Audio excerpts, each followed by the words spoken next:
வேலைக்காக 10 ஆண்டுகளா காத்திருக்காங்க மாற்றுத்திறனாளி பெண் ஒருத்தங்க. வாரிசு அடிப்படையில காவல்துறையில வேலை கிடைக்கும்ன்ற நம்பிக்கையில திருமணமே செஞ்சுக்காம இந்த பெண் காத்துட்டு இருக்காங்க.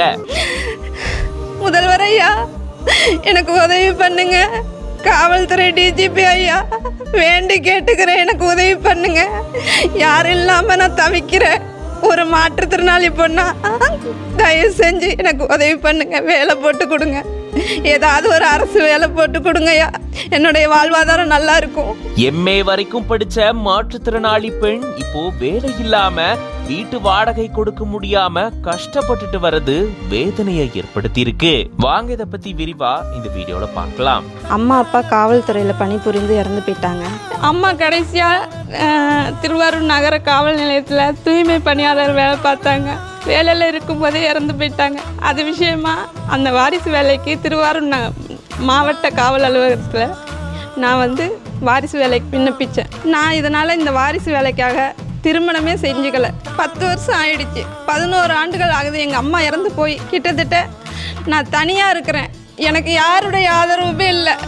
ரொம்ப வறுமை நிலையில் இருக்கிறேன். எனக்குன்னு ஏதாவது ஒரு வேலை கொடுத்தீங்கன்னா எனக்கு அது பாதுகாப்பா இருக்கும். தஞ்சாவூர் காமராஜர் நகர் பகுதியில வசிச்சுட்டு வராங்க 39 வயதான சத்யா. இவங்களுடைய தந்தை பாலசுப்ரமணியன் கடந்த 1986ஆம் ஆண்டு காவல்துறையில வேலை செஞ்சுட்டு இருந்தப்போ மின்சாரம் தாக்கி உயிரிழந்திருக்காரு. அதை தொடர்ந்து வாரிசு அடிப்படையில சத்யாவுடைய தாயார் கற்பகத்துக்கு காவல்துறையில துப்புரவு பணியாளர் வேலை கிடைச்சிருந்திருக்கு. 1990ஆம் ஆண்டு கோவை நகர காவல் நிலையத்துல தூய்மை பணியாளரா தன்னுடைய வேலையை தொடங்கி இருந்திருக்காங்க. அதுக்கப்புறமா திருவாரூர் நகர காவல் நிலையத்துக்கு பணியிட மாற்றம் வாங்கிட்டு வந்திருக்காங்க. கடந்த 2013ஆம் ஆண்டு பணியில இருக்கும் போதே கற்பகம் உயிரிழந்ததா கூறப்படுது. இப்படி தன்னுடைய தாயாரும் தந்தையாரும் காவல்துறையில பணியாற்றிட்டு உயிரிழந்திருக்காங்க. இந்த நிலையில தான் வாரிசு அடிப்படையில தனக்கு காவல்துறையில ஏதாச்சும் ஒரு பணி வேணும் அப்படின்னு சொல்லி சத்யா கடந்த 2014ஆம் ஆண்டு இதுக்கான விண்ணப்பம் போட்டிருந்திருக்காங்களாம். ஆனா இவங்க விண்ணப்பிச்சு கிட்டத்தட்ட 10 ஆண்டுகள் கடந்த நிலையிலுமே இவங்களுக்கு இதுவரைக்கும் எந்த ஒரு பணியும் கிடைக்கல அப்படின்னு இவங்க வேதனை தெரிவிக்கிறாங்க. அந்த வாரிசு வேலைக்கு திருவாரூர் மாவட்ட காவல் அலுவலகத்தில் நான் வாரிசு வேலைக்கு விண்ணப்பித்தேன். கிட்டத்தட்ட 10 வருஷத்துக்கு மேலே ஆயிடுச்சு.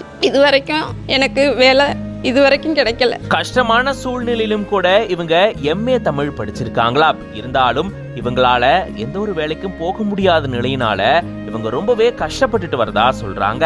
1.5 வயசு இருக்கும் போதே மூளை காய்ச்சல் ஏற்பட்டு இவங்களுடைய கால்கள்ல பாதிப்பு ஏற்பட்டதாலதான் இவங்களால நடக்க முடியாம போனதாகவும் தாய் தந்தையர் இல்லாம இப்போ ரொம்பவே கஷ்டப்பட்டுட்டு வரதாகவும் இவங்க சொல்றாங்க.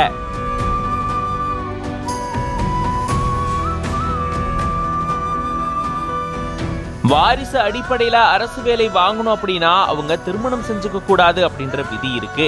அதன் காரணமா தான் இவங்க இதுவரைக்கும் திருமணம் செஞ்சுக்காம இருந்திருக்காங்களாம். இப்படி 10 ஆண்டுகளா இந்த வேலைக்காக காத்திருந்தும் இவங்களுக்கு வேலை கிடைக்காதது இவங்களுக்கு ரொம்பவே கஷ்டத்தை அழிச்சிட்டு வருது. துரிதமா செயல்பட்டு தனக்கு அரசு வேலை வாங்கி கொடுக்கணும் அப்படின்னு இந்த மாற்றுத்திறனாளி பெண் கோரிக்கை விடுக்கிறாங்க.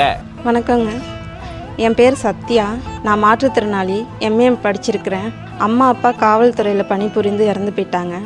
அப்பா 1986 காவலராக பணிபுரிந்து மின்சாரம் தாக்கி இறந்து போயிட்டாரு. அம்மா வேலையில் இருக்கும்போதே அம்மா இறந்து போயிட்டாங்க. என்னை MA வரைக்கும் படிக்க வச்சாங்க. எச்சி மூத்திரம் குப்பள்ளி தான் சார் எங்களை படிக்க வச்சாங்க. அம்மா கடைசியாக திருவாரூர் நகர காவல் நிலையத்தில் தூய்மை பணியாளர் வேலை பார்த்தாங்க.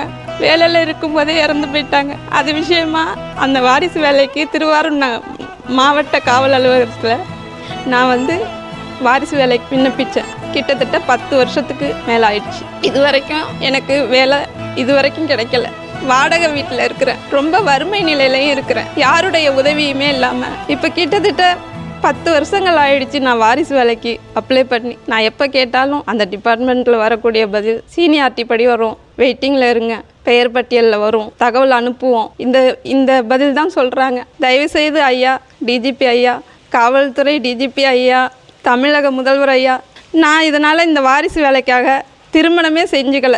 10 வருஷம் ஆயிடுச்சு. 11 ஆண்டுகள் ஆகுது எங்கள் அம்மா இறந்து போய். நான் திருமணமே செஞ்சுக்கல. கிட்டத்தட்ட நான் தனியாக இருக்கிறேன். எனக்கு யாருடைய ஆதரவுமே இல்லை.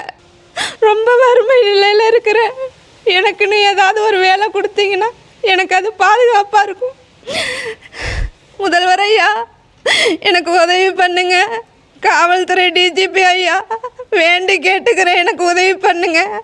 யாரும் இல்லாமல் நான் தவிக்கிறேன். ஒரு மாற்றுத்திறனாளி பொண்ணா, தயவு செஞ்சு எனக்கு உதவி பண்ணுங்க. வேலை போட்டு கொடுங்க. ஏதாவது ஒரு அரசு வேலை போட்டு கொடுங்கய்யா. என்னுடைய வாழ்வாதாரம் நல்லா இருக்கும்.